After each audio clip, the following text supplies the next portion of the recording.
آج ہم نظر بد سے حفاظت کی دعاؤں کے بارے میں پڑھیں گے۔ نظر کے لیے عربی زبان میں لفظ عین آتا ہے، العین، آن یعین سے ماخوذ ہے، اور یہ اس وقت بولتے ہیں جب کوئی کسی کو اپنی نظر لگا دیتا ہے۔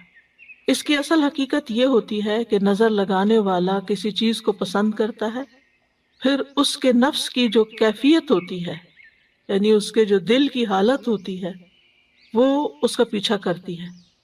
یعنی دیکھنے والا کسی چیز کو پسند کرتا ہے، اس کو اچھی لگتی ہے، اس کے دل کو اچھی لگنے کے بعد وہ اپنے دل میں کیا محسوس کرتا ہے؟ خوشی محسوس کرتا ہے، تعجب محسوس کرتا ہے، حسد محسوس کرتا ہے، دکھی ہوتا ہے، خوش نہیں ہوتا۔ تو یہ کیفیت اس نظر کے ذریعے اس چیز پر جا کر اثر انداز ہوتی ہے، اور اس کے مطابق اس کو پھر تکلیف پہنچتی ہے یا فائدہ ہوتا ہے۔ نظر کا اثر شعاع کی طرح ہے، جیسے سورج ہے تو سورج کی شعائیں ہوتی ہیں، ریز ہیں، وہ ہم تک پہنچتی ہیں تو وہ ہمارے جسم پر اثر کرتی ہیں۔ حتیٰ کہ لیٹلی ایک شخص کا کہنا یہ ہے کہ اگر ہر روز کوئی شخص صبح 6 بجے سے لے کر 9 بجے کے بیچ میں سورج کی شعاؤں کو دیکھے، یعنی کہ سورج کو دیکھے، سورج کی شعاؤں کو دیکھے صرف 30 سیکنڈ کے لیے، تو وہ شعائیں اس کی آنکھوں کے راستے اس کے برین تک پہنچتی ہیں، یعنی وہ روشنی برین تک پہنچتی ہے، اور پھر برین کے وہ ایسے ٹریگر ہوتے ہیں جس سے جسم میں کینسر سیلز جو ہیں وہ مرتے ہیں۔ یعنی ایک قدرتی علاج ہے یہ، لیکن عام طور پر کیا ہوتا ہے، لوگ اس وقت سو رہے ہوتے ہیں، اور اگر جاگ بھی رہے ہوتے ہیں، سردیوں میں تو خیر 9 بجے سورج ہی نکل رہا ہوتا ہے، تو یا بادل ہی ہوتے ہیں، نظر نہیں آتے۔ تو کہتے ہیں کہ اگر بادل بھی ہوں تو پھر وقت ٹائم بڑھا دیں، 5-6 منٹ کر دیں، لیکن وہ جو صبح کی روشنی ہوتی ہے، مارننگ لائٹ جو ہوتی ہے، اس کو دیکھنا ضروری ہے، وہ فائدہ مند ہے۔ اب ہے تو وہ روشنی، لیکن وہ روشنی آپ کے اندر جا رہی ہے تو آپ کے اندر کو بھی متاثر کر رہی ہے، آپ کے لیے صحت کا باعث بن رہی ہے۔ تو اسی طرح جو چیزیں نگاہ کے ذریعے ہمارے جسم کے اندر جاتی ہیں، وہ چیزیں ہماری شخصیت پر، ہمارے جسم پر، ہماری روح پر، ہمارے دل پر اثر انداز ہوتی ہیں، اور ہم عام طور پر اس کو سمجھتے نہیں ہیں۔ تو نظر لگانے والے کی آنکھ سے ایسی شعاع نکلتی ہے، ایسی ریز نکلتی ہیں جو نشانہ بننے والے کو نقصان دیتی ہیں۔ اب تو آپ دیکھیں مائکرو ویو میں بھی چیز جل جاتی ہے، صرف کیا ہے اس کے اندر، کوئی آگ تو نہیں لگی ہوئی، ریز ہیں، انویزیبل ریز ہیں۔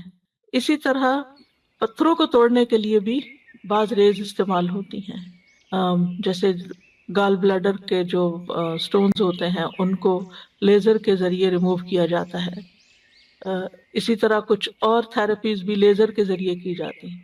اب یہ جو لیزر کے ذریعے بالوں کی جڑوں کو جلا دیا جاتا ہے، تو یہ بات پہلے زمانے میں تو شاید سمجھ میں نہ آتی لوگوں کو، لیکن اب یہ سمجھنی کچھ مشکل نہیں کہ یہ ریز جو ہیں یہ اثر انداز ہوتی ہیں۔ نظر جو ہے وہ حسد کی وجہ سے بھی ہو سکتی ہے، اور اپنے پیاروں کو بھی لگ جاتی ہے۔ اب ڈپینڈ کرتا ہے کہ کس شخص کی نظر کیسی ہے۔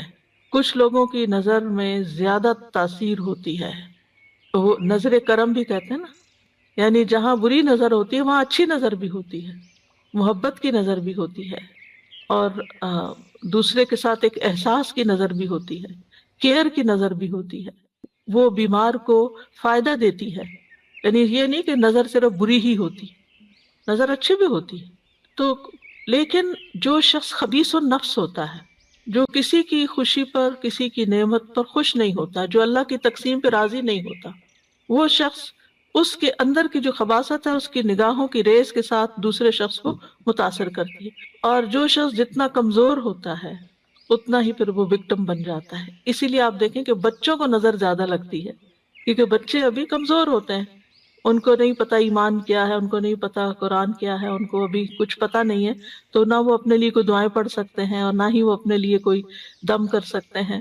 اسی لیے پیرنٹس کو چاہیے کہ وہ بچوں کی پروٹیکشن کا انتظام کریں، جیسے انہیں سردی گرمی سے بچاتے ہیں، بھوک سے بچاتے ہیں، نقصان دہ چیزوں سے بچاتے ہیں، بری کمپنی سے بچاتے ہیں، تو اسی طرح دعائیں اور اذکار پڑھ کر بھی ان کی پروٹیکشن کریں۔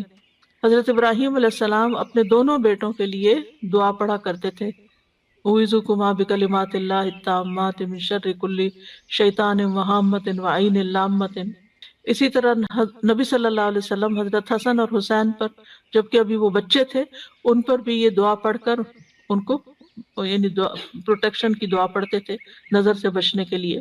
تو یہ جو نظر بد جس کو کہتے ہیں، جو انسان کو تکلیف دیتی ہے، اس میں بنیادی طور پر آنکھ کا ہی کردار ہوتا ہے۔ ابن القیم کہتے ہیں یہ زہریلے تیر ہوتے ہیں، یعنی نظر کے اندر سے جو ریز نکلتی ہیں وہ تیروں کی طرح ہوتی ہیں، جو نظر لگائے ہوئے شخص کی طرف حاسد اور نظر لگانے والے کے نفس سے نکلتے ہیں۔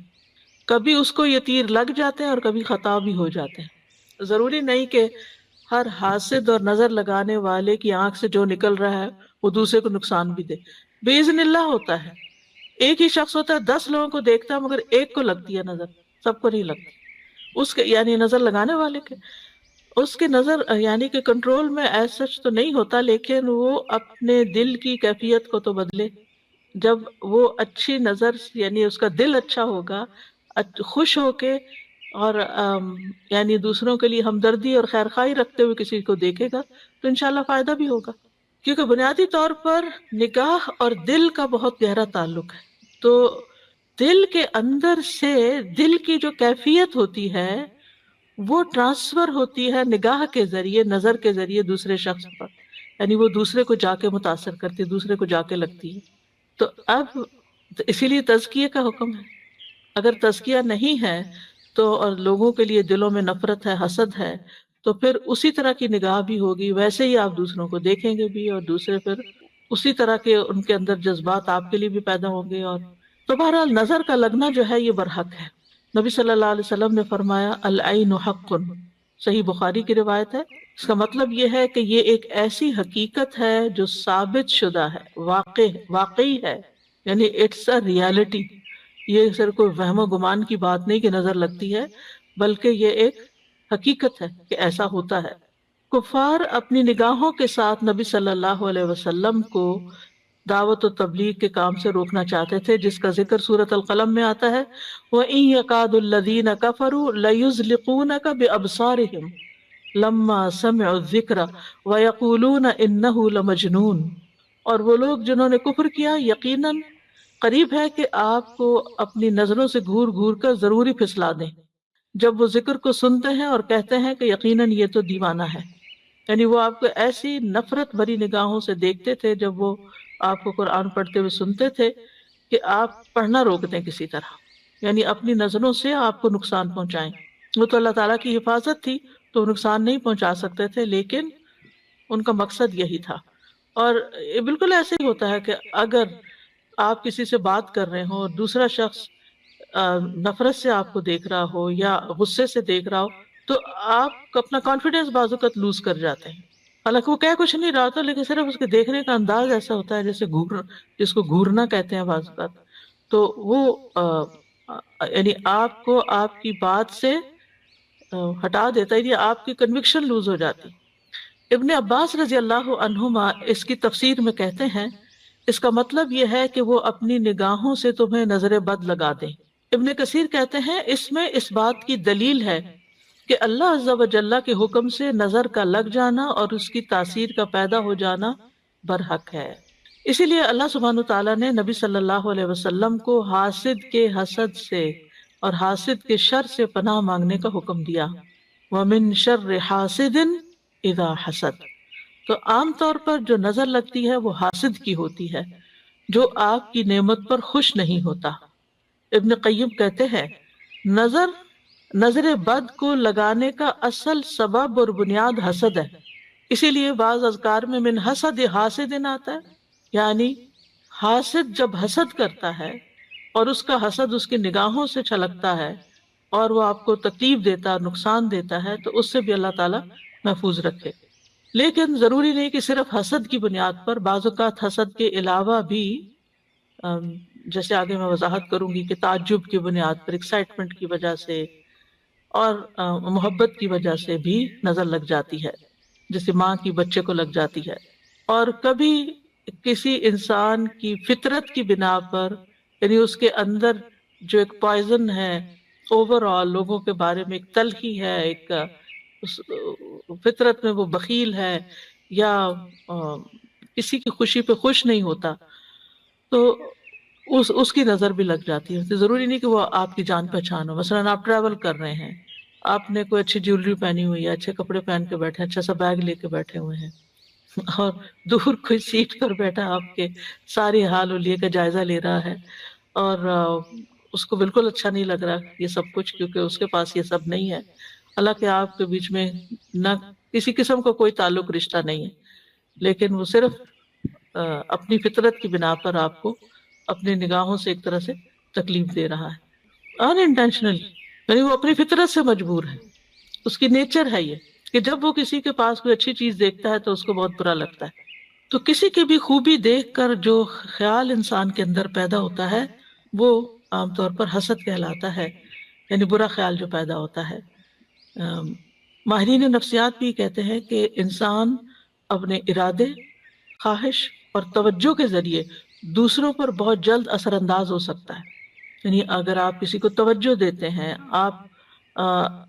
آپ اس کے ساتھ خیر خواہی کرتے ہیں، آپ اس کو کسی خاص ڈھنگ پر لانے کا ارادہ کر لیتے ہیں، مثلا اپنے بچوں ہی کے معاملے میں کہ اس کی تربیت کرنی ہے، اس کی یہ بری عادت ٹھیک کرنی ہے، یہ اس کے اندر یہ چیز ڈالنی ہے، تو آپ کا ارادہ ہوتا ہے کہ اس کو یہ پڑھا کے چھوڑنا ہے، اس کو یہ سکھانا ہے، تو وہ چیزیں اثر انداز ہوتی ہیں. اگر اچھا ارادہ ہو تو فائدہ ہوگا، اور اگر برا ارادہ ہے تو نقصان بھی ہو سکتا ہے. لیکن یہ یاد رکھیے کہ یہ سب کچھ اللہ تعالیٰ کی قضاء و قدر کے ساتھ ہوتا ہے، اللہ کے اذن ہی کے ساتھ ہوتا ہے. جیسے جادو کے سلسلے میں ہم نے قرآن مجید کی آیت پڑھی تھی وَمَا هُمْ بِضَارِّينَ بِهِ مِنْ أَحَدٍ إِلَّا بِإِذْنِ اللَّهِ. تو نظر کا معاملہ بھی ایسا ہی ہے کہ بِإِذْنِ اللہ ہی ہوتا ہے، اور بِإِذْنِ اللہ کبھی نظر لگنے کی بنا پر انسان مر بھی سکتا ہے، یعنی نظر قتل بھی کر دیتی، کبھی بیمار کر دیتی، کبھی خوف زدہ اور دہشت زدہ کر دیتی ہے، کبھی کمزور کر دیتی ہے، اور کبھی کسی کو گرا دیتی ہے، پھسلا دیتی ہے. جیسے وہ قرآن میں لَيُزْلِقُونَكَ بِأَبْصَارِهِمْ، کوئی شخص بلندی سے گر پڑتا ہے، گر سکتا ہے، کوئی پانی میں ڈوب سکتا ہے، اچھا بھلا تیر رہا ہے اور ایک دم اس کے بیلنس خراب ہو گیا اور گیا. رسول اللہ صلی اللہ علیہ وسلم نے فرمایا اللہ کی قضاء و قدر کے بعد نظر بد ہی میری امت کے اکثر لوگوں کی موت کا سبب بنتی ہے. ایک اور حدیث میں آپ نے فرمایا کہ نظر بد آدمی کو قبر میں اور اونٹ کو ہانڈی میں پہنچا دیتی ہے. یعنی انسان مر کے قبر میں پہنچ جاتا ہے اور اونٹ کو ذبح کر لیا جاتا ہے اور لوگ پکا کے اس کو کھا جاتے ہیں، حالانکہ وہ اچھا بھلا ہوتا ہے. تو بہرحال اس تمہید کا مقصد یہ تھا کہ ہم یہ اچھی طرح جان لیں کہ ہمارے دین میں اس کا کیا کانسیپٹ ہے. کچھ لوگ تو ہر چیز میں نظر کا اثر ماننے شروع ہو جاتے ہیں اور کچھ کسی چیز میں بھی اثر نہیں مانتے. تو اعتدال کی راہ وہی ہے جو ہمارے دین کی ہے کہ لگ بھی سکتی اور نہیں بھی لگ سکتی، بِإِذْنِ اللہ ہی سب کچھ ہوتا ہے. تو آج کی آیات میں ہم دیکھتے ہیں سورۃ یوسف کی، جس میں یوسف علیہ السلام کے والد یعقوب علیہ السلام اپنے بچوں کو لوگوں کی نظر بد سے بچانے کے لیے ایک خاص حکم دیتے ہیں. آیات سنیے، پھر اس کے بعد ان کی ہلکی پھلکی وضاحت کریں گے. اور یعقوب نے کہا اے میرے بیٹو، تم سب شہر میں ایک دروازے سے داخل نہ ہونا، بلکہ تم مختلف دروازوں سے الگ الگ داخل ہونا، اور میں اللہ کی طرف سے آنے والی کسی چیز سے تمہیں نہیں بچا سکتا. حکم تو صرف اللہ ہی کا چلتا ہے، اسی پر میں نے توکل کیا، اور اسی پر پس چاہیے کہ توکل کرنے والے توکل کریں. اور جب وہ شہر میں اسی طرح داخل ہوئے جس طرح ان کے والد نے انہیں حکم دیا تھا، تو انہیں اللہ کے مقابل کوئی چیز کام نہ آئی، سوائے اس کے کہ یعقوب کے دل میں ایک خیال آیا تھا جسے اس نے پورا کیا، اور بے شک وہ البتہ علم والا تھا جو ہم نے اسے سکھایا تھا، لیکن اکثر لوگ جانتے نہیں. یعقوب علیہ السلام نے جب بن یامین کو باقی بیٹوں کے ساتھ مصر بھیجا تو اس وقت انہیں نصیحت کی کہ اے میرے پیارے بچوں، تم سب ایک شہر سے تم سب ایک دروازے سے شہر میں داخل نہ ہونا. یا بنیہ، مجھے بڑی حیرت ہوتی ہے، یہ سائیڈ نوٹ ہے، بڑی حیرت ہوتی ہے کہ ان بچوں نے کتنی تکلیف دی تھی یعقوب علیہ السلام. زندگی بھر کا روگ لگا لیا تھا، اپنے بھائی کو بظاہر مار ڈالا تھا، ختم کر دیا تھا، لیکن باپ کا رویہ کیسا رہا اولاد کے ساتھ؟ وہ ان پہ ناراض نہیں ہوئے، انہوں نے ان کو گھر سے نہیں نکالا، انہوں نے ان کو تانے نہیں دیے، انہوں نے ان کو بات بات پر ڈانٹا نہیں، بلکہ یا بنیہ کہہ کے پکارتے ہیں. اس میں تربیت اولاد کا ایک بہت بڑا پہلو چھپا ہوا ہے کہ اولاد اپنی ہی ہے نا، جو بھی کرے وہ اپنی ہی ہے نا. اگر آپ ان کے لیے نہیں تو پھر کون ہوگا؟ وہ کچھ بھی کریں، آپ کو انہیں محبت سے، پیار سے اور خیر خواہی کے ساتھ ان کی تربیت کرنی ہے، ان کو اپنا بنانا ہے، ان کی غلطیوں کو معاف کرنا ہے، انہیں سیدھے راستے پہ لانا ہے، کیونکہ محبت جو کچھ کر سکتی ہے وہ نفرت نہیں کرتی۔ یعنی کتنی تکلیف ہوگی ان کے دل میں، اور کتنا مشکل ہوتا ہے کہ جب بچوں کی طرف سے تکلیف بھی پہنچے اور پھر انسان انہیں گلے بھی لگائے اور انہیں پیار سے بھی بلائے۔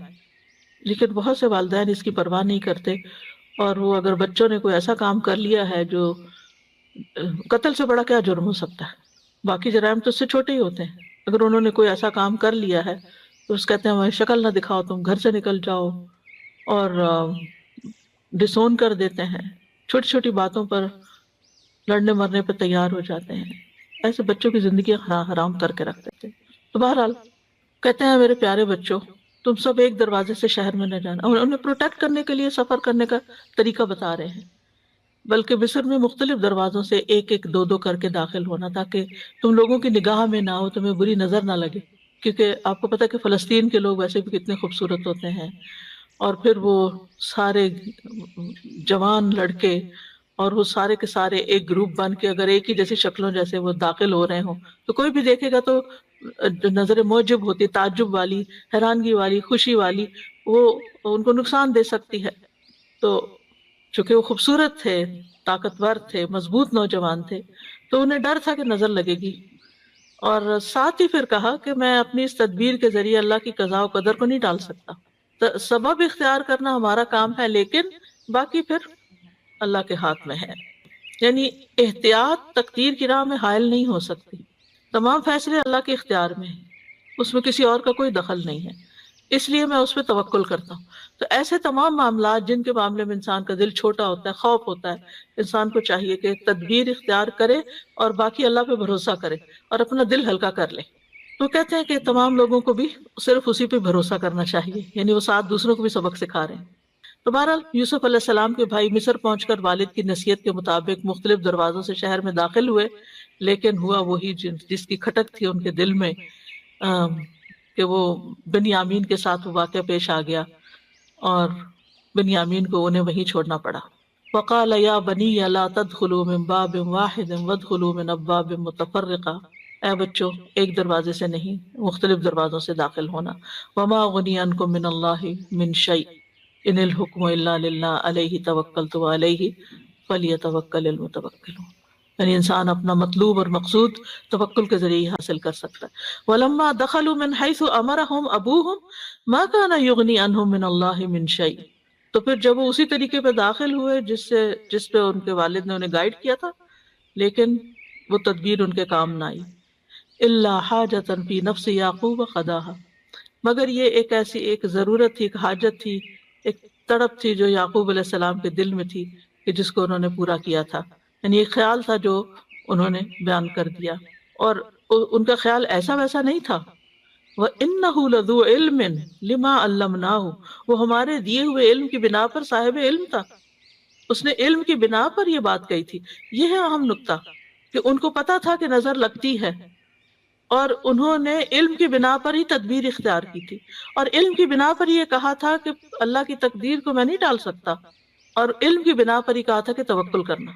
اور ساتھ ہی کہتے ہیں وَلَٰكِنَّ أَكْثَرَ النَّاسِ لَا يَعْلَمُونَ، اللہ تعالیٰ فرماتے ہیں کہ اکثر لوگ یہ حقیقت جانتے نہیں، کہ اللہ پر بھروسہ کرنے کا مطلب نہیں سمجھتے، اور وہ سمجھتے ہیں کہ پھر کوئی تدبیر اختیار نہیں کرنی چاہیے، بھروسہ کرے لیکن اسباب بھی اختیار کرے۔ تو ان آیات سے جو بات خاص طور پر پتہ چلتی ہے وہ یہ ہے کہ نظر بد کا وجود ہے، اور اس سے بچنے کے لیے اسباب اختیار کرنے چاہیے، تقدیر پر بھی یقین رکھنا چاہیے، خالص توحید کی طرف توجہ دینی چاہیے۔ وما اغنی عنکم من اللہ من شیء، میں پیغمبر ضرور ہوں لیکن اللہ کے فیصلے میرے ہاتھ میں نہیں ہیں، اللہ کی تقدیر سے میں تمہیں نہیں بچا سکتا۔ سبحان اللہ، پیغمبر کہہ رہے، پیغمبر نہ دنیا میں لوگوں کو برے انجام سے بچا سکتے ہیں اور نہ آخرت میں بچا سکتے، ان کا کام پیغام پہنچانا ہے بس۔ اور زندگی کا ایک اہم اصول ہمیں پتہ چل رہا ہے کہ اگر ہمیں اپنے روزمرہ کی زندگی میں کسی چیز کا خطرہ محسوس ہو رہا ہو تو اس کے بارے میں ہمیں محتاط رہنا چاہیے، لیکن اس کے ساتھ ساتھ زندگی روکی تو نہیں جا سکتی۔ احتیاط کا مطلب سفر روک دینا نہیں ہوتا۔ مثلا آپ کو کہیں پہنچنا ہے اور آپ کو ڈرائیونگ کرنی ہے اور آپ کو ڈر بھی لگتا ہے کہ کہیں ایکسیڈنٹ نہ ہو جائے، تب آپ کو میں احتیاط کر رہی ہوں، گھر میں بیٹھ رہی ہوں کہ ڈرائیو کیا تو ایکسیڈنٹ ہو سکتا ہے، اس لیے میں نہیں نکل رہی. نہیں، آپ احتیاط کریں لیکن اپنا کام بھی کریں اور پھر معاملہ اللہ کے سپرد کر دیں. تو بہرحال یہ تھا نظر بد کے بارے میں قرآن سے جو حکم ہمیں ملتا ہے یا واقعہ ہمیں ملتا ہے. اور اسی طرح جو نبی صلی اللہ علیہ وسلم کے ساتھ کفار معاملہ کر رہے تھے، تو ان ساری باتوں سے یہ پتہ چلتا ہے کہ بہرحال نظر بد کا ایک وجود ہے اور یہ لوگوں پر اثر انداز ہوتی ہے. اب اس کی کچھ قسمیں ہیں. پہلی ہے مخلوق کے اعتبار سے نظر کی اقسام. مخلوق کے اعتبار سے، جس میں انسانوں کی بھی نظر لگتی ہے، جنوں کی بھی لگتی ہے، جانوروں کی بھی لگتی ہے. جی، انسانی نظر، جناتی نظر اور حیوانی نظر. انسانی نظر میں ام سلمہ سے مروی ہے کہ ان کے گھر میں ایک لڑکی دیکھی گئی جس کے چہرے پہ کالے دھبے پڑ گئے تھے. تو نبی صلی اللہ علیہ وسلم نے دیکھ کے فرمایا اس پہ دم کرو کیونکہ اسے نظر لگ گئی ہے، یعنی اس کا رنگ خراب ہو گیا ہے. پھر جنات کی نظر، جیسے انسان نظر لگاتے ہیں ایسے جن بھی انسانوں کو دیکھتے ہیں. انہم یراکم ہوا وقبیلہ، انہم یراکم ہوا وقبیلہ من حیث لا ترونہم. ہم انہیں نہیں دیکھ سکتے، وہ ہمیں دیکھ رہے ہوتے ہیں. اسی لیے جب آپ واش روم جاتے ہیں تو اس وقت بھی دعا پڑھ کے جاتے ہیں، کپڑے بدلتے ہیں، بسم اللہ پڑھ کے بدلتے ہیں تاکہ ان کی نظر آپ کے ننگے جسم پر نہ پڑے. تو یہ جو حدیث ہے نا حضرت ام سلمہ والی، اس میں صفعۃ کا لفظ آتا ہے. صفعۃ کا معنی ہوتا ہے نظرۃ من الجن، جنوں کی نظر، یعنی اس بچی کو جنوں کی نظر لگی ہوئی ہے. یہ تو آپ کو معلوم ہے نا کہ بعض جن انسانوں پہ عاشق ہو جاتے ہیں، ان کے پیچھے پڑ جاتے ہیں، ان کو نقصان دیتے ہیں وغیرہ. تو جن، اس سے پتہ چلتا ہے کہ جنات بھی نظر لگاتے ہیں اور ان کی نظر انسانوں کی نظر سے بھی زیادہ سخت ہوتی ہے. ابو سعید خدری رضی اللہ عنہ کہتے ہیں کہ رسول اللہ صلی اللہ علیہ وسلم جنوں اور انسانوں کی نظر بد سے پناہ مانگا کرتے تھے، یہاں تک کہ معوذتین نازل ہوئی. جب یہ نازل ہوئی تو آپ نے انہیں پڑھنا شروع کر دیا اور ان کے علاوہ باقی چیزیں چھوڑ دی، یعنی نظر کے لیے، حسد، نظر، جادو، سب شر کے بچنے کے لیے. میں سوچتی ہوں ہمارا دین اتنا خوبصورت ہے لیکن مشکل یہ کہ ہم اس پر عمل نہیں کرتے اور مصیبت کا شکار رہتے ہیں. ہم سب جانتے ہیں نا کہ ہر نماز کے بعد معوذتین پڑھنی چاہیے. کتنے لوگ پڑھتے ہیں؟ یہ نہیں تو مجھے حساب نہیں دینا، لیکن کہنے کا مطلب یہ ہے کہ ہمارے مسلمانوں میں سے کتنے لوگ اس کا اہتمام کرتے ہیں. اگر پڑھ لی ایک دو میں کے بعد پڑھ لی، اب اسی وقت جلدی ہے، پھر اٹھتے اٹھتے چلتے چلتے بھی پڑھ لو. اگر آپ کو جلدی کچن میں ہی جانا ہے یا کچھ اور گھر سے نکلنا ہے تو اس کو چھوڑو نہیں. ایک ڈیڑھ منٹ لگتا ہے، کچھ بھی نہیں دیر لگتی. آپ یہ وظیفہ، لوگ بڑے بڑے وظیفے کرتے ہیں، 1000 دفعہ یہ پڑھ لو، 1.25 دفعہ فلاں تسبیح کر لو. آپ صرف یہ وظیفہ پابندی سے کر کے دیکھیں، آپ کے مزاج میں فرق پڑ جائے گا، آپ کے اپنے مزاج میں فرق پڑے گا. کیونکہ ہر انسان کسی نہ کسی طرح، آب و ہوا میں پولوشن ہے، پھر لوگوں کی نظریں ہیں، لوگوں کی باتیں ہیں، طرح طرح کے مسائل ہیں، یہ ساری چیزیں مل کے انسان کو اندر سے گھٹا ہوا کر دیتی ہیں، اس کی صلاحیتوں کو بند کر دیتی ہیں، اور انسان کے اندر کچھ خوف، توہمات اور پتہ نہیں کیا کچھ پیدا ہو جاتا ہے، حتیٰ کہ انسان بیکار ہو جاتا ہے. لیکن اگر آپ ہر نماز کے بعد توجہ کے ساتھ یہ پڑھ کے، اگر آپ کو زیادہ پریشانی ہے، یعنی کوئی طبیعت جیسے خراب ہے، تو ہاتھوں پہ پڑھ کے سر سے لے کے پورے جسم پر ہاتھ پھیرے، جھاڑے خود کو. اگر دل زیادہ غمگین ہے تو صرف دل کے مقام پر پڑھ کے جھاڑ دیں. اور اگر ٹھیک ہے، ماشاءاللہ صحیح سلامت ہے، اللہ ہمیشہ ایسے رکھے، تو آپ ویسے ہی پڑھیں، یہ سنت ہے، ثواب سمجھ کے پڑھیں. اگر ہم سنتوں کا اہتمام شروع کر دیں نا تو ہمارے بہت سے مسائل خود بخود حل ہو جائیں. ہمیں دین میں کوئی بھی چیز بے وجہ نہیں سکھائی گئی کہ اس وقت یہ کام کر لو اور اس وقت یہ کر لو. ہر ایک چیز کا ایک مقصد ہے. وَلَٰكِنَّ أَكْثَرَ النَّاسِ لَا يَعْلَمُونَ. لہذا وہ مشکلات کا شکار رہتے ہیں. پھر آپ دیکھیے کہ تیسری ہے حیوانی نظر. جیسے آپ نے گھر میں پیٹ رکھا، بلی ہے مثلا. اچھا، اب یہ ہے آپ خود کھانا کھا رہے ہیں، اب بلی آپ یوں بیٹھ کے دیکھ رہی ہے. ان کو تو ہوگا نا، دکھ ہوگا کہ مجھے کیوں نہیں دے رہے، یا مجھے تو ایک بدمزہ سا کھانا دے دیتے ہیں اور خود مزے مزے کے خوشبو والے کھانے کھاتے ہیں. تو اسی طرح کبھی طوطا چشم سنا ہے؟ طوطا رکھا ہوا آپ نے گھر میں، تو وہ آپ کو گھور گھور کے دیکھ رہا ہے. تو ان کی نظروں کا بھی شر ہوتا ہے جب وہ آپ سے ناراض ہوتے ہیں. مرغیاں رکھی ہوئی ہیں یا اور اسی طرح کے جانور ہو سکتے ہیں. تو ان سب کو بھی خوش رکھنا اور ان کو یعنی کہ ان کے بھی شر سے محفوظ رہنا جو ہے وہ بھی ایک کام ہوتا ہے. کچھ لوگ کتا پال لیتے. کیوں؟ ہم نے کبھی سوچا کہ کیوں منع کیا کہ کتا اندر نہ رکھو؟ کوئی وجہ ہوگی نا، کوئی اس کا نقصان یا شر ہوگا نا جس کی وجہ سے ہمیں منع کیا گیا. لعاب دہن کا تو ہم سب کو پتہ ہی ہے کہ اس کے اندر ایسی چیزیں ہیں کہ جو نقصان دیتی ہیں، لیکن اس کے علاوہ اس کی نگاہوں کا بھی شر ہو سکتا ہے. اور یہ بھی اس کی فطرت کی ہو سکتا ہے کسی وقت وہ غصے میں آ جائے اور آپ ہی کو چیٹ پھاڑ کھاڑے. تو ہر چیز یعنی کہ ہمیں آرگیومنٹ ہر وقت نہیں کرنی چاہیے. یہ کیوں منع کر دیا؟ ہمارے دین میں تو یہ بھی منع ہے اور وہ بھی منع ہے، زندگی مشکل ہے. بھئی کوئی تمہارے ہی فائدے کے لیے منع ہے. جو چیزیں منع ہے ان کو اللہ نے اس لیے نہیں بنایا کہ تم اپنے گھر میں رکھو ان کو، انہیں کسی اور کام کے لیے بنایا. بہرحال تو دوسرا ہے تاثیر کے اعتبار سے نظر کی اقسام، جس میں ایک خوشی یا تعجب والی نظر ہوتی ہے. جیسے آپ اپنے بچے کو دیکھتے ہیں کہ ماشاءاللہ بہت اچھا ہے، پیارا ہے، اور آپ کی ہر بات مان لیتا ہے، نماز بھی پڑھ لیتا ہے، اور بھی کام کرتا جا رہا ہے. تو آپ بہت خوش ہو جاتے ہیں اس سے، اور یکا یک بگڑ کے بیٹھ جاتا ہے، نمازیں چھوڑ دیتا ہے، غلط سلط کام کرنے لگتا ہے. تو آپ کو سمجھ نہیں آتی کہ اس کو کیا ہو گیا. یہ تو میرا، کئی ماؤں کو آپ نے کہتے ہوئے سنا گا یہ میرا بچہ سب سے شریف بچہ تھا اور یہی مجھے سب سے زیادہ ستا رہا ہے. تو اس میں ایک وجہ ہو سکتی ہے کہ یعنی نظر لگی ہوئی، اور آپ ہی کی اپنی لگی ہوئی. وہ حسد کی نظر نہیں ہوتی، وہ پیار کی نظر اور تعجب کی نظر، خوشی کی نظر. کیونکہ آپ نے جب دیکھا تو اللہ کا نام نہیں لیا، بارک اللہ نہیں کہا، کوئی دعا نہیں دی، الحمدللہ نہیں کہا.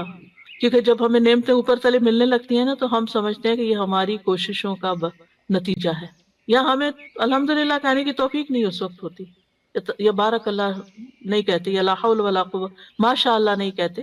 وہ باغ والے کا قصہ سورۃ الکہف میں آتا ہے نا، تو اللہ تعالیٰ فرماتے ہیں وَلَوْلَا إِذْ دَخَلْتَ جَنَّتَكَ قُلْتَ مَا شَاءَ اللَّهُ لَا قُوَّةَ إِلَّا بِاللَّهِ إِن تَرَنِي أَنَا أَقَلَّ مِنْكَ مَالًا وَوَلَدًا. جب تو اپنے باغ میں داخل ہوا تو تو نے یہ کیوں نہ کہا ما شاء اللہ لا قوت الا باللہ. اپنا باغ ہے، اپنا گھر ہے. کبھی ایسا ہوتا ہے نا کہ آپ سارا گھر خوب صاف کر لیتے ہیں اور چمک اٹھتا ہے، آپ ہر چیز نئے سرے سے جگہ بدل کے رکھتے ہیں تو ایسا لگتا ہے کہ نئے گھر میں آ گئے. تو اس وقت ہم دیکھا میں نے کتنی محنت کی، دیکھا میں جب دل خوش ہو تو ماشاء اللہ کہیں، اپنا گھر دیکھ کے بھی ماشاء اللہ کہیں، اپنی شکل دیکھ کے ماشاء اللہ کہیں اگر بہت اچھی لگ رہی، جو کہ اکثر لوگوں کو شکوہ ہی رہتا ہے. پھر اسی طرح محبت کرنے والے کی نظر لگنا. ابن حجر کہتے ہیں نظر کبھی خوشی اور تعجب کی صورت میں بھی لگ جاتی ہے، اگرچہ وہ حسد کے بغیر ہی کیوں نہ ہو، اگرچہ وہ کسی محبت کرنے والے کی طرف سے ہو، اگرچہ وہ کسی نیک آدمی کی طرف سے ہو. اور اگر کسی آدمی کو کوئی چیز اچھی لگے تو اس کو فوراً اس چیز کے لیے برکت کی دعا کرنی چاہیے جو اس کو اچھی لگی ہے، یہ اس کی طرف سے دم ہو جائے گا. یعنی کسی نے کوئی اچھی بات کہی، کوئی اچھا کام کیا، فوراً کہیں بارک اللہ فیکم، اللہ تمہیں برکتیں دے، تاکہ وہ جو اچھا کر رہا ہے نا اس میں اور اضافہ ہو جائے، یہ نہ ہو کہ وہ پہلا بھی ہاتھ سے جائے. پھر ہے حسد کرنے والے کی نظر. یہ جو نظر بد ہے یہ حاسد اور خبیث نفس سے نکلتی ہے، اس کا مالک بھی خبیث ہوتا ہے، یعنی ایسی نظر والا. اور اس میں اصل میں نعمت کے ختم ہونے کی خواہش ہوتی ہے جو اللہ نے محسود کو دی ہے. جیسے اہل کتاب نبی صلی اللہ علیہ وسلم سے حسد رکھتے تھے اور کیا چاہتے تھے، لو یردونکم من بعد ایمانکم کفارا حسدا من عند انفسہم من بعد ما تبین لهم الحق. یعنی وہ کیا چاہتے ہیں کہ تمہارے ایمان کے بعد پھر سے تمہیں کافر بنا دیں اپنے دلوں کے حسد کی وجہ سے، اس کے بعد کہ حق ان کے لیے خوب واضح ہو چکا ہے. پھر ایک ہے بیمار کر دینے والی نظر، اور یہ وہ نظر ہے کہ جس کے لگنے سے انسان کے اندر جسمانی بھی اور روحانی بیماریاں پیدا ہو سکتی ہیں. نبی صلی اللہ علیہ وسلم نے فرمایا بے شک نظر بد آدمی کو اللہ کے حکم سے دیوانہ کر دیتی، مجنون کر دیتی، نفسیاتی مریض بنا دیتی ہے. پھر ہے العین المعطلہ متلفہ، کسی خاص عضو کو بیکار کر دینے والی نظر. لم یعنی کوئی عضو یعنی جسم کا آرگن، کوئی یعنی کوئی جسم کا حصہ بہت خوبصورت کسی کو لگ رہا ہے اور وہ دیکھتا ہے تو وہ حصہ کام کرنا چھوڑ دیتا ہے، شل ہو جاتا ہے یا بیکار ہو جاتا ہے. پھر آگ والی نظر، مہلک نظر، اور یہ وہ قسم ہے کہ جس کی وجہ سے جس کو لگتی ہے اس کے اوپر فوری شدید ترین اثر ہوتا ہے. اسمائی کہتے ہیں میں نے ایک آدمی کو دیکھا، اس کی نظر بہت کثرت سے لگتی تھی. اس نے کسی گائے کے متعلق سنا کہ اس کو اس کے دودھ کی دھار کا نکلنا اچھا لگا، تو اس نے کہا ان میں سے کون سی گائے ہے؟ تو انہوں نے اس گائے سے توریہ کرتے ہوئے کہا کہ فلاں گائے ہے، کوئی اور گائے بتا دی، وہ دودھ والی نہیں بتائی کہ اس کو نظر نہ لگ جائے۔ ہوا یہ کہ دونوں ہی ہلاک ہو گئی، دودھ والی بھی اور دوسری بھی۔ میں نے اسمائی سے یہ بھی کہتے ہوئے سنا، جب میں کوئی ایسی چیز دیکھتا ہوں جو مجھے اچھی لگتی ہے تو محسوس کرتا ہوں کہ میری آنکھوں سے ایک تپش حرارت نکلتی ہے، آنکھ میری گرم ہو جاتی ہے، اپنی فیلنگ، یعنی کہ ان کو یہ تھا کہ میری نظر لگ جاتی ہے۔ اور تو بعض اوقات کسی کو نہیں پتا کہ اس کی نظر لگتی ہے یا نہیں، لیکن بعض لوگوں کو خود محسوس ہو جاتا ہے کہ دیکھنے کے بعد اس کی آنکھیں جیسے جلن سی ہونے لگتی ہے نا آنکھوں میں، اس طرح کی کیفیت پیدا ہو جاتی ہے۔ اب نظر لگنے کی وجوہات کیا ہوتی ہیں؟ پہلی بات یہ کہ جو کچھ ہوتا ہے اللہ کے حکم سے ہوتا ہے، ان الحکم الا للہ۔ اللہ سبحانہ تعالیٰ نے چونکہ یہ زندگی، یہ دنیا آزمائش کے لیے بنائی ہے، تو جس طرح اور چیزیں کچھ ہمارے لیے بیماری کا باعث بنتی ہیں، وائرسز ہیں، بیکٹیریاز ہیں، جراثیم ہیں، ایسے ہی یہ چیز بھی امتحانوں میں سے ایک امتحان ہے، اللہ کے لشکروں میں سے ایک لشکر ہے۔ پھر اسی طرح یہ یاد رکھنا چاہیے کہ ما اصاب من مصیبت الا باذن اللہ، اللہ کے اذن سے ہی مصیبت آتی ہے۔ پھر یہ کہ یہ تقدیر میں تکلیف لکھی ہوتی ہے، اس کا سبب بن جاتا ہے۔ نبی صلی اللہ علیہ وسلم نے فرمایا نظر لگنا برحق ہے، اگر کوئی چیز تقدیر پر غالب ہوتی تو وہ نظر بد ہے، اگر کوئی چیز تقدیر پر غالب آ سکتی تو وہ نظر بد ہے۔ ایک وجہ یہ بھی ہے کہ انسان کے زندگی میں اذکار اور تلاوت اور اللہ کے نام کی کمی ہوتی ہے۔ ابن قیم کہتے ہیں کہ نظر بد ایک قسم کے تیر ہوتے ہیں جو محسود اور معیون کی طرف حاسد یعنی حسد کرنے والے اور نظر لگانے والے کے نفس سے نکلتے ہیں، کبھی ان کا نشانہ لگ جاتا ہے، کبھی خطا ہو جاتا ہے، پھر اگر یہ تیر اس کو ننگا پاتے ہیں، اس پر کوئی بچاؤ کا سامان نہیں، یعنی اذکار وغیرہ کی کوئی لیئر نہیں، اور یہ کہ صبح شام کے اذکار کی حفاظت کرنے والا نہیں، تو تیر اس کو لگ جاتا ہے اور اس پر اثر انداز ہو جاتا ہے۔ پھر اسی طرح یہ ہے کہ اگر کوئی شخص بعض اوقات اذکار وغیرہ پڑھنے کے باوجود بھی نظر لگ جاتی ہے، اور وہ انسان کا امتحان ہوتا ہے، تقدیر ہوتی ہے، آزمائش ہوتی ہے۔ اب اس کی علامات کیا ہوتی ہیں؟ کچھ تو جسمانی عوارض ہوتے ہیں، یعنی بیماریاں ہوتی ہیں، جیسے چہرے پہ دھبے پڑ جانا، وہ حضرت ام سلمہ والی حدیث میں جس بچی کے چہرے پر دھبے تھے سیاہ، تو نبی صلی اللہ علیہ وسلم نے اس کے لیے دم کرنے کا کہا۔ پھر بلا وجہ رونا آتے جانا، جیسے بچے بلا وجہ روتے جاتے، انہیں اٹھا رہے ہیں، بہلا رہے ہیں، کھلا رہے ہیں، پلا رہے ہیں، کچھ دے رہے ہیں، ان کو اثر ہی نہیں۔ اللہ اکبر! شاید آپ کو بھی کبھی یہ واقعہ پیش آیا ہو، بڑا بھی ہو سکتا ہے نا، بے وجہ رونا آتا چلا جاتا ہے، آتا چلا جاتا ہوتا ہے نا۔ جی ابھی تو دم کی باری آئے گی، پہلے وجوہات پتہ کر لیں، علامتیں دیکھ لیں کہ کیا کیا ہوتی ہیں نا، پہچاننا ہوتا ہے۔ پھر بچوں کا کمزور ہو جانا، ہاں یہ جو بچوں کا بلا وجہ روتے جانا ہے، اس کی دلیل یہ ہے کہ ایک مرتبہ نبی صلی اللہ علیہ وسلم تشریف لائے تو ایک بچے کے رونے کی آواز سنی، فرمایا یہ بچہ کیوں رو رہا ہے؟ کیا تم نے اس کو نظر بد کا دم نہیں کروایا؟ یعنی اس کو نظر لگی ہوئی ہے اس لیے رو رہا ہے۔ پھر بچوں کا کمزور ہو جانا، سب کچھ کھا رہے ہیں، پی رہے ہیں، بڑھ ہی نہیں رہے۔ آپ صلی اللہ علیہ وسلم نے اسماء بنت امیس سے کہا کیا بات ہے، میں اپنے بھائی یعنی جعفر کے بیٹوں کے جسموں کو دبلا پتلا دیکھتا ہوں، کیا انہیں فقر و فاقہ رہتا ہے؟ انہوں نے کہا نہیں، بلکہ انہیں نظر بد بہت جلد لگ جاتی ہے۔ آپ نے فرمایا انہیں دم کرو۔ انہوں نے آپ کے سامنے چند کلمات پیش کیے تو آپ نے فرمایا انہیں دم کرو، یہ ٹھیک ہے، یہ پڑھ کے دم کر دو۔ پھر اسی طرح نظر کے بعض اوقات گرنا اور پھسلنا، یعنی آپ چل رہے ہیں، ٹھیک ٹھاک چل رہے ہیں، جیسے اس دن کسی بہن نے کہا تھا کہ ان کا پاؤں فریکچر ہو گیا تھا چلتے چلتے، جی، تو یا اسی طرح انسان گر پڑتا چلتے ہوئے، یا اوپر سے پھسل جاتا ہے، یا کوئی بھی ایسی وجہ بھی بن جاتی، یعنی ٹھیک چل رہا ہوتا ہے معاملہ اور اچانک بے وجہ کوئی ایسی مصیبت آ پڑتی ہے۔ رسول اللہ صلی اللہ علیہ وسلم نے فرمایا بے شک نظر آدمی کو دیوانہ کر دیتی ہے اللہ کے حکم سے، حتیٰ کہ کبھی ایسا ہوتا ہے کہ وہ اونچی جگہ پر چڑھتا ہے پھر وہاں سے گر پڑتا ہے۔ ابن عباس کہتے ہیں نبی صلی اللہ علیہ وسلم نے فرمایا نظر کا لگ جانا برحق ہے اور یہ اوپر چڑھنے والے کو پھسلا دیتی ہے، کبھی جان خطرے میں پڑ جاتی، شدید بیماری لاحق ہو جاتی ہے۔ عبداللہ بن عامر کہتے ہیں کہ عامر بن ربیعہ اور سہل بن حنیف یا حنیف دونوں غسل کرنے کے ارادے سے نکلے، وہ کوئی اوٹ تلاش کر رہے تھے کہ چھپ کے ذرا نہا لیں۔ سہل نے اون کا جبہ اتارا، عامر کہتے ہیں میں نے اسے دیکھا تو اسے میری نظر لگ گئی، وہ پانی میں اتر کر نہانے لگ گیا، میں نے پانی میں اس کے بڑبڑانے کی آواز سنی، میں اس کے پاس آیا، 3 دفعہ آواز دی، اس نے جواب نہ دیا، پھر میں نبی صلی اللہ علیہ وسلم کے پاس آیا اور ساری بات بتائی، آپ تشریف لائے اور پانی میں داخل ہو گئے، گویا میں اب بھی آپ کی پنڈلیوں کی سفیدی دیکھ رہا ہوں۔ آپ نے اس کے سینے پر 3 دفعہ ہاتھ مارا، پھر یہ دعا دی، اللہم اذہب عنہ حرہا وبردہا ووصبہا، اے اللہ اس کی گرمی اور سردی اور بیماری اور لاغری دور کر دے۔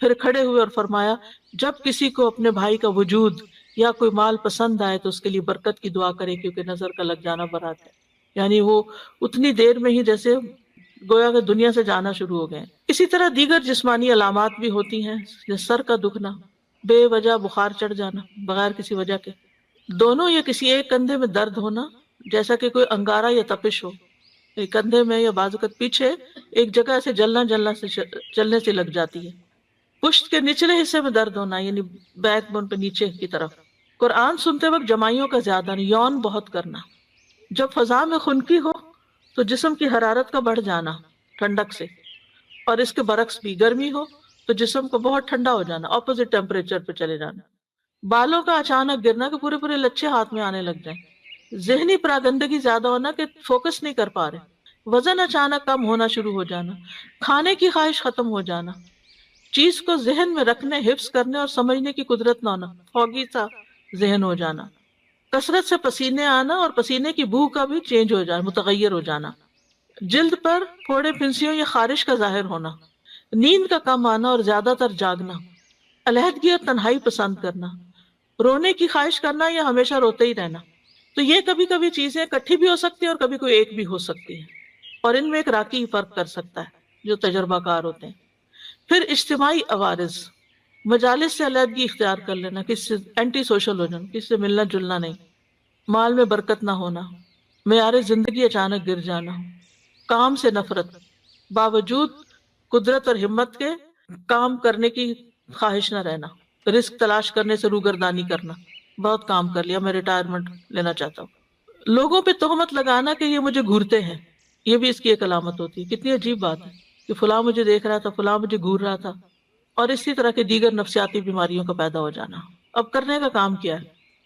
سب سے پہلے تو اللہ پہ بھروسہ کریں، وَمَا مِن دَابَّةٍ إِلَّا هُوَ آخِذٌ بِنَاصِيَتِهَا، سب کی پیشانی کے بال اللہ کے ہاتھ میں ہیں، سب اللہ کے کنٹرول میں ہیں۔ حسبی اللہ لا الہ الا هو علیہ توکلت وہو رب العرش العظیم، فوراً اللہ کی طرف رغبت کریں، اللہ کی پناہ لیں۔ نبی صلی اللہ علیہ وسلم نے فرمایا اللہ تعالیٰ سے نظر لگنے سے پناہ مانگو، جیسے ہم اور چیزوں سے مانگتے ہیں نا پناہ کہ ان سے بچا اللہ تعالیٰ ہمیں، تو اس سے بھی بچنے کی دعا کرنی چاہیے، کیونکہ نظر کا لگ جانا برحق ہے۔ رسول اللہ صلی اللہ علیہ وسلم نے فرمایا اللہ تعالیٰ فرماتا ہے میرا محبوب بندہ اگر مجھ سے مانگتا ہے تو میں اسے دیتا ہوں، اگر وہ کسی دشمن یا شیطان سے میری پناہ مانگتا ہے تو میں اسے محفوظ رکھتا ہوں۔ پھر نعمتوں کو چھپانا، بہت زیادہ نعمتوں کا اظہار نہ کریں، لوگوں کو نہ بتائیں میرے پاس یہ بھی ہے یہ بھی ہے یہ بھی ہے، کیونکہ دوسرے لوگوں کو پھر حسد ہونے لگتا ہے۔ ابو ہریرہ رضی اللہ عنہ مرفوعاً یعنی نبی صلی اللہ علیہ وسلم سے روایت کرتے ہیں تم اپنی ضرورتوں کو پورا کرنے کے لیے ان کو رازداری میں رکھ کر مدد حاصل کرو، بے شک ہر صاحب نعمت حسد کیا جاتا ہے۔ پھر ہے حاسد سے بچ کے رہنا، یعنی جس کا پتہ چل جائے کہ یہ آپ سے جیلس ہے اس سے بس تھوڑا تعلق کم کریں، ضرورت سے ہی ملے۔ کوئی بھی اچھی چیز دیکھ کر برکت کی دعا دینا، ماشاء اللہ لا قوت الا باللہ پڑھنا، مال کے علاوہ کچھ اور چیز اچھی لگے تو بارک اللہ کا لفظ استعمال کرنا، مال اچھا لگے، گھر اچھا لگے تو ماشاء اللہ لا قوت الا باللہ، لیکن اگر اس کے علاوہ کوئی چیزیں اچھی لگے تو اللہ برکت دے، بارک اللہ فیکم بارک علیکم۔ اسی طرح دنیا کی اگر کوئی چیز بہت اچھی لگ رہی ہے تو آخرت کو یاد کریں، لبیک ان العیش عیش الاخرہ، اصل زندگی تو آخرت کی زندگی ہے، یہ تو ختم ہو جانے والی ہے، اگر کسی کے پاس ہے بھی تو کتنے دن کے لیے۔ کسی کو بیمار دیکھیں تو دعا پڑھے الحمدللہ الذی عافانی مما ابتلاک بہ وفضلنی علی کثیر ممن خلق تفضیلا۔ پھر شرکیہ کاموں سے بچنا، نظر اتارنے کے لیے ایسے کام نہیں کرنا کہ جس میں شرک ہو۔ پھر کچھ لوگوں سے بچ کے رہنا جن کے یہ خصائص ہوں، زیادہ وقت نہیں ہے تو پورا ایک ٹاپک بنتا ہے کہ اس کے اوپر بات کرنی چاہیے، یعنی اپنی زندگی میں۔ لیکن کچھ لوگ ایسے ہوتے ہیں جو آپ کے والدین بھی ہو سکتے ہیں، ان میں سے کوئی آپ کے بچے ہو سکتے ہیں، بہن بھائی ہو سکتے ہیں، رشتے نہیں کاٹنے، لیکن ڈسٹنس، محتاط۔ نمبر 1 ایسا شخص بہت شکایتیں کرنے والا، جس کو ہر ایک سے شکایت ہو، اس سے بچ کے رہیں، اس سے دور رہیں، کیونکہ وہ آپ کو بیمار کر دے گا ہر وقت منفی باتیں کر کر کے۔ نمبر 2 عربی میں کہتے ہیں مساس السعادہ، جو آپ کی خوشی کو سک کر لے، خوشیاں سک کر لینے والے۔ وہ کیسے کرتے ہیں؟ یعنی آپ کے خوش ہونے کا وقت ہے، وہ کوئی ایسی بات کریں گے کہ آپ کی خوشی دری کی دری رہ جائے گی، اور یہ ایک دفعہ نہیں کئی دفعہ ہو، آپ تجربہ کر چکے ہیں کہ آپ کو اللہ نے کوئی نعمت دی ہے، کوئی گھر دیا ہے، اولاد دی ہے، کوئی ڈگری دی ہے، کوئی چیز جو دنیا کی نعمتیں ہیں، اب وہ پہنچ جاتے ہیں مثلا کسی کی یعنی کوئی چیز ملی، ہمیں تو تم نے پوچھا ہی نہیں تھا، ہمیں تو بتایا ہی نہیں تھا، یعنی ایسی بات کریں گے کہ آپ بھول ہی جائیں گے کہ آپ نے کس لیے لوگوں کو انوائٹ کیا تھا۔ اور بھی شکایتیں۔ پھر شک کرنے والے لوگ جو آپ کی ہر چیز پر شک کرے، آپ کہاں تھے، آپ کیا کر رہے تھے، آپ نے یہ کیوں کیا، اور خاص طور پر اگر ہسبینڈ شکی ہو یا بیوی، یہ نہیں صرف ہسبینڈ ہوتے ہیں، یقین کرے میں نے عورتوں کو زیادہ دیکھا مردوں پہ شک کرتے، خود کئی خواتین نے یہ مسئلہ مجھ سے پوچھا کہ ہم اپنے ہسبینڈ کے موبائل چیک کرتے ہیں ایگزٹ ہو کے، اگر آپ کو مصیبت میں پڑنا ہے تو کر لیں چیک، یعنی اپنے آپ کو خود پریشان کرنے والی بات ہے نا، تجسس کیوں کرتے ہیں؟ کوئی کام ہو سکتا ہے، کوئی بات ہو سکتی ہے، لیو اٹ، اللہ پہ توکل کریں، لیکن ایک تفصیل میں نہیں جاتے۔ نمبر 4، آپ کو کنٹرول کرنے والے، ان لوگوں سے بچ کے رہیں۔ کچھ لوگ آپ یعنی کہ آپ کو اپنی مرضی سے سانس بھی نہ لینا دینا چاہیں، ہر وقت وہ آپ کے اوپر ایک یعنی اعتراض شروع کر دیں گے کہ آپ نے یہ کیوں کیا، آپ وہ وہاں کیوں جا رہے ہیں، یہ کرنے کی کیا ضرورت ہے، یعنی وہ چاہتے ہیں ہر چیز ان کی مرضی کے مطابق ہو۔ پھر کمیونیکیٹ نہ کرنے والے، یعنی آپس میں آپ کے ساتھ کنورسیشن نہیں کرتے، آپ کے ساتھ تعلق ہے، آپ سے بات نہیں کرتے، آپ کے پیچھے پیچھے باتیں کرتے ہیں، یعنی آپ ان سے کوئی بات کرنا چاہتے ہیں، وہ آگے سے کچھ اور، یعنی آپ کچھ کہہ رہے ہیں وہ کچھ اور کہہ رہے ہیں، عجیب تماشا ہے، یعنی کوئی یعنی ایسی ڈسپیرٹی ہے کہ نہ آپ کی بات ان کو سمجھ آ رہی، نہ ان کی آپ کو سمجھ آ رہی۔ پھر وہ لوگ جو بہت زیادہ اپنے آپ کو ڈیفینڈ کرتے ہیں، میرا یہ مقصد نہیں تھا، میں نے اس لیے نہیں کیا، میں نے وہ نہیں کیا، اس میں بھی انسان پریشان ہوتا ہے کہ بھئی میں نے تو پوچھا ہی نہیں کہ آپ نے کیوں کیا اور کیوں نہیں کیا۔ پھر اسی طرح حسد کرنے والے، یعنی جو لوگ آپ سے حسد کرتے ہیں ان سے بھی بچ کر رہیں، یعنی کم ملے ان سے، اپنی نعمتوں کا ان کے سامنے تذکرہ نہ کریں۔ پھر من چلے سے لوگ جو ہر وقت انہیں کوئی کسی ایک بات پر نہ رہے، ہر وقت اپنا سٹینس بدل دیں، نان سیریس بھی ہو سکتے ہیں، لیکن یعنی آپ ان کو ایک بات کہتے ہیں، وہ کہتے ہیں ہاں ٹھیک ہے، پھر تھوڑی دیر میں وہ کہیں اور جاتے ہیں، وہاں سے کچھ اور سن کے آ جاتے ہیں، پھر آپ کو کہتے ہیں نہیں یہ ٹھیک نہیں ہے، یعنی کوئی استقامت نہیں زندگی میں، آپ ان پہ ٹرسٹ نہیں کر سکتے کہ آپ ان کو کوئی کام دیں گے، کوئی رسپانسبلٹی دیں گے تو وہ کچھ کریں گے، وہ ہاں لیک آف میچورٹی سے ہوتا ہے۔ پھر بخیل، کچھ خرچ نہ کرنا چاہیں۔ پھر ایکسپلائٹرز، آپ کو ایکسپلائٹ کرنے والے، آپ کو جانے بغیر آپ کی غیبت کرنے والے، ایسے لوگوں سے متھا نہ لگائیں، نہ آپ سے ملے، یا کسی کو جانے بغیر، مثلا نہ آپ کسی پولیٹیشین کو جانتے ہیں، نہ آپ کبھی اس سے ملے ہیں، نہ آپ کو کوئی حقیقت پتہ ہے، آپ جھوٹے پروپیگنڈے سن کے آپ بھی ساتھ شامل ہو جاتے ہیں، فلاں چور ہے، فلاں ایسا، فلاں ویسا، یہ آپ نے کون سی چیز دیکھی تھی، آپ کی آنکھوں نے دیکھی تھی یا کانوں نے اس کے منہ سے کچھ سنا تھا، فرسٹ ہینڈ انفارمیشن کیا آپ کے پاس؟ اس قسم کے لوگ جو لوگوں کی برائیاں آپ سے آ کے کریں، ان سے بھی بچ کے رہیں۔ تو یہ سارے لوگ کسی نہ کسی طرح آپ کی زندگی کو حرام کر دیتے ہیں، پھر آپ کہیں گے جائیں کہاں؟ کسی نہ کسی درجے، تھوڑی صحیح زیادہ صحیح کرتے ہیں نا کچھ، تو پھر خواہ مخواہ کی یعنی انسان کی زندگی ضائع ہوتی ہے، وقت ضائع ہوتا ہے، صلاحیتیں ضائع ہوتی ہیں۔ بہتر ہے انسان کو پروڈکٹیو انسان بننے کے لیے اپنی زندگی کا کوئی گول رکھیں، اپنے آپ کو مصروف کریں، اور لگ کے کسی کام میں اپنے آپ کو لگا لیں تاکہ ان چیزوں سے آپ کو چھٹکارا ہو۔ پھر قرآن سے علاج کریں، کیونکہ قرآن شفا ہے۔ قل هو للذین آمنوا ھدی وشفاء، سورۃ فصلت میں آتا ہے، سورۃ اسراء میں ہے وَنُنَزِّلُ مِنَ الْقُرْآنِ مَا هُوَ شِفَاءٌ وَرَحْمَةٌ لِّلْمُؤْمِنِينَ وَلَا يَزِيدُ الظَّالِمِينَ إِلَّا خَسَارًا۔ یاد رکھیے جس طرح قرآن ہدایت ہے نا، ایسے ہی قرآن شفا ہے۔ قرآن سے ہدایت بھی لینی چاہیے، قرآن سے شفا بھی حاصل کرنی چاہیے۔ ہم ہدایت کی کتاب تو اس کو سمجھتے ہیں کہ ہدایت کے لیے پڑھو، لیکن شفا کے لیے نہیں پڑھتے، تو شفا کے لیے بھی پڑھنے کی ضرورت ہے۔ حضرت عائشہ کہتی ہے کہ رسول اللہ صلی اللہ علیہ وسلم ایک مرتبہ ان کے پاس تشریف لائے تو دیکھا کہ ایک عورت انہیں دم کر رہی ہے، آپ نے فرمایا کتاب اللہ کے ساتھ اس کا علاج کرو۔ سورۃ فاتحہ سے علاج، وہ جو ایک سردار کو بچھو کاٹ گیا تھا جس نے مسلمانوں کی مہمانی سے انکار کیا تھا، تو ان کا جو لیڈر تھے انہوں نے ان کو دم کر کے ان کا علاج کیا۔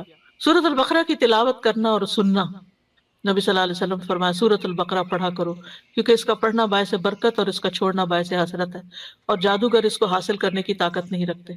تو روز پڑھنے کا وقت مقرر کریں، شفا کی نیت سے پڑھیں، ہدایت کی نیت سے بھی پڑھیں لیکن شفا کی نیت سے بھی پڑھیں، اور اس وقت میں اور کام، موبائل بند، لوگوں کے ساتھ بات چیت بند، اپنا وظیفہ کر کے اٹھیں۔